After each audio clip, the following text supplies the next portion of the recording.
نحمدہ و نصلی علی رسول الکریم اما بعد اعوذ باللہ من الشیطان الرجیم بسم اللہ الرحمن الرحیم ولوطا اذ قال لقومه انکم لتأتون الفاحشۃ ما سبقکم بها من احد من العالمین أئنکم لتأتون الرجال وتقطعون السبیل وتأتون فی نادیکم المنکر فما کان جواب قومه الا ان قالوا ائتنا بعذاب اللہ ان کنت من الصادقین قال رب انصرنی علی القوم المفسدین ولما جاءت رسلنا ابراہیم بالبشرى قالوا انا مهلكو اہل هذه القرية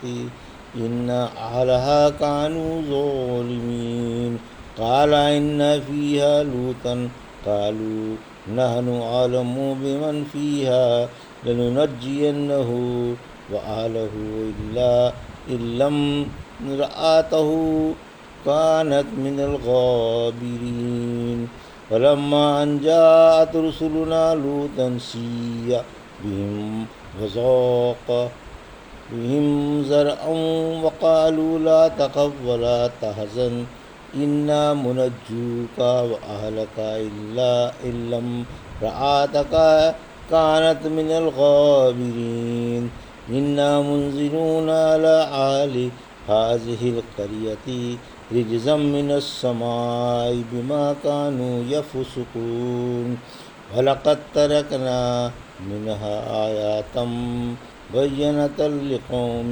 يَعْقِلُونَ۔ ابھی آپ نے سورہ عنکبوت کی آیت 28 سے 35 کی تلاوت سماعت فرمائی۔ ان آیتوں کا ترجمہ اور تفسیر اس طرح ہے: وَلُوطًا إِذْ قَالَ لِقَوْمِهِ إِنَّكُمْ لَتَأْتُونَ الْفَاحِشَةَ مَا سَبَقَكُم بِهَا مِنْ أَحَدٍ مِنَ الْعَالَمِينَ۔ آیت 28: أَئِنَّكُمْ لَتَأْتُونَ الرِّجَالَ وَتَقْطَعُونَ السَّبِيلَ وَتَأْتُونَ فِي نَادِيكُمُ الْمُنكَرَ فَمَا كَانَ جَوَابَ قَوْمِهِ إِلَّا أَنْ قَالُوا ائْتِنَا بِعَذَابِ اللَّهِ إِن كُنتَ مِنَ الصَّادِقِينَ۔ آیت 29: قال رب انصرنی علی القوم المفسدین۔ آیت 30۔ ترجمہ: اور ہم نے لوط کو بھی نبی بنا کر بھیجا جب انہوں نے اپنی قوم سے کہا تم ایسی بے حیائی کے کام کر رہے ہو جنہیں تم سے پہلے دنیا میں کسی نے نہیں کیا۔ کیا تم مردوں کے پاس آتے ہو اور ڈاکہ ڈالتے ہو اور اپنی مجلس میں شرمناک حرکتیں کرتے ہو؟ پس ان کی قوم کے پاس یہی جواب تھا کہ اگر تم سچے ہو تو ہم پر اللہ کا عذاب لے آؤ۔ دعا مانگی: اے رب ان فسادیوں پر میری مدد فرما۔ یہ تھا ترجمہ سورہ عنکبوت کی آیت 28 سے 30 کا تفسیر۔ لوط علیہ السلام کا بصیرت افروز واعظ۔ حضرت لوط علیہ السلام نے بھی قوم کی شرمناک و حیاسوز حرکتوں پر لے دیکھ کی کہ تمہیں ان گھناؤنی حرکتوں سے شرم نہیں آتی؟ تم سے پہلے دنیا میں کسی نے ایسے گندے کام نہیں کیے۔ لواطت کے ساتھ ساتھ یہ کافر بھی تھے، اللہ کو نہیں مانتے تھے، رسول کو جھٹلاتے تھے اور مخالفت کرتے تھے، اور قافلے لوٹ لیا کرتے تھے اور لوگوں کو قتل کر ڈالتے تھے۔ منکر حیاسوز فعل یعنی تم اپنی مجلسوں میں کھلم کھلا بیہودہ باتیں اور حیاسوز حرکتیں کرتے ہو اور ذرا نہیں شرماتے، اور ان پر کوئی کسی کو برا بھی نہیں کہتا۔ صدیقہ رضی اللہ تعالیٰ فرماتی ہیں زور سے ریا خارج کر کے ہنستے تھے، بعض مینڈھوں اور مرغوں کو لڑایا کرتے تھے، غرض یہ کہ ہر حیاسوز حرکت ہوتی تھی اور کوئی پرسان حال نہ تھا۔ بڑے گندے لوگ تھے۔ ام ہانی رضی اللہ عنہا فرماتی ہیں میں نے اللہ کے رسول صلی اللہ علیہ وسلم سے منکر کے بارے میں پوچھا تو فرمایا راہگیروں پر کنکریاں پھینکتے تھے اور ان کا مذاق اڑاتے تھے۔ پھر فرمایا کہ یہی جواب دیا کہ عذاب لے آؤ۔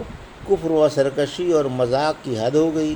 اسی وجہ سے اللہ کے نبی نے اپنے رب سے امداد کی درخواست فرمائی۔ ولما جاءت رسولنا ابراہیم بالبشری قالوا انا مہلکو اہل هذه القریۃ ان اہلھا کانوا ظالمین۔ آیت 31۔ قال ان فیہا لوطا قالوا نحن اعلم بمن فیہا لننجینہ واہلہ الا امرأتہ کانت من الغابرین۔ آیت 32۔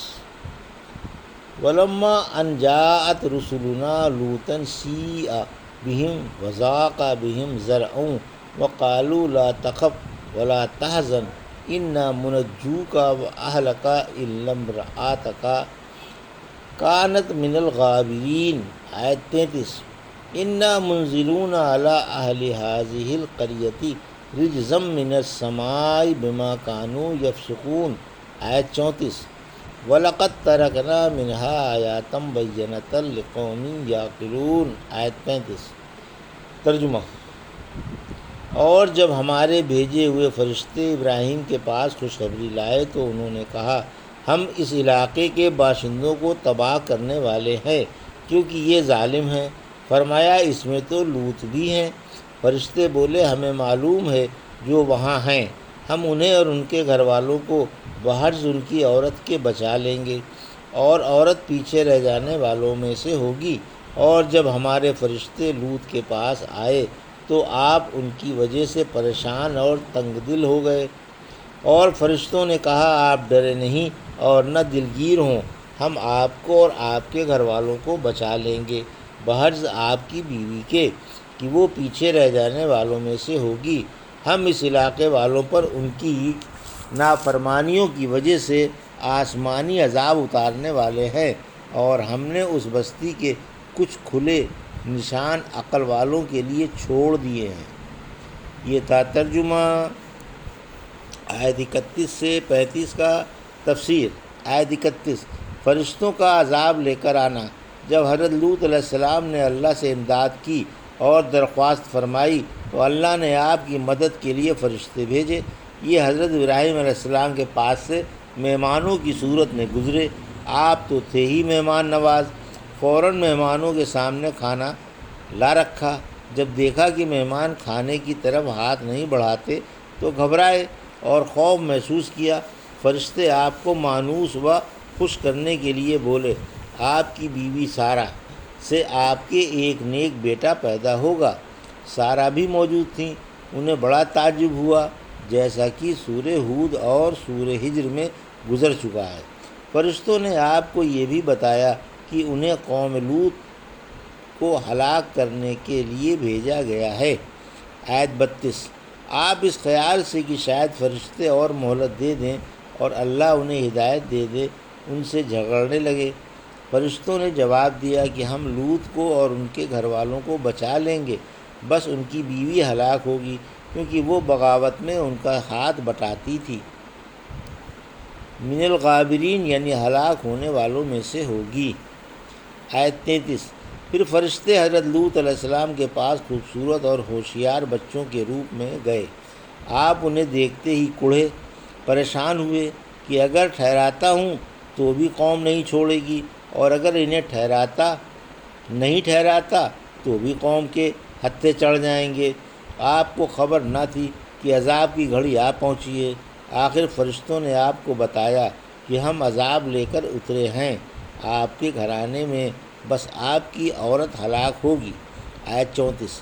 حضرت جبرائیل علیہ السلام نے ان کے علاقے کی سرزمین اٹھا کر فضا میں لے جا کر الٹ کر پٹخ دی، اور اللہ نے ان پر پتھروں والی آندھی بھیج دی، اور آبادی کی جگہ ایک بدبودار گندے بحیرہ نے لے لی۔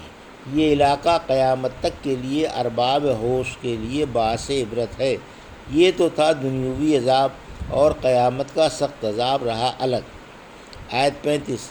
یعنی ہم نے اس علاقے کو ایک واضح نشانی بنا کر چھوڑ دیا۔ سورہ صافات کی آیت 137 سے 34 میں فرمایا تم ان کے علاقے سے صبح صبح اور رات میں گزرا کرتے ہو، کیا پھر بھی عقل سے کام نہیں لیتے؟ یہ تھا سورہ عنکبوت کی آیت 28 سے 35 کا ترجمہ اور تفسیر جو بھی آپ نے سماعت فرمائی۔ بارک اللہ لی و لکم فی القرآن الحکیم و نفعنی ایاکم بآیات الذکر الحکیم۔